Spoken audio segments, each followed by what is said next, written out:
अस्सलामुअलैकुम भाई साहब, ये देखें छोटी सी गाड़ी है, एक्सीवेटर इसको बोलते हैं। ये सऊदी अरब में छोटे छोटे कामों के लिए इस्तेमाल की जाती है। ये देखें, इसका मुंह बिल्कुल छोटा सा है, 3 दांत है सिर्फ इसके। ये देखें 1 फुट का मुंह है इसका सिर्फ। ये देखें बिल्कुल छोटी सी है। ये वीडियो में तो आपको बहुत बड़ी नज़र आ रही है, लेकिन बहुत छोटी सी है। ये देखें नीचे से देखें, ये इसके चाइन देखें बिल्कुल छोटी सी है।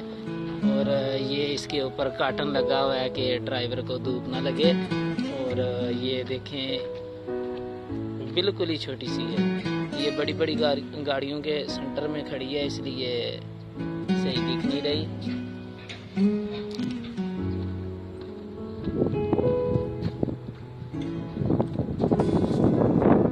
गौर से देखो भैया, गौर से देखो, बिल्कुल छोटी सी है और बहुत प्यारी लग रही है। हमें अच्छी लगी है, इसलिए इसकी वीडियो बना रहे हैं।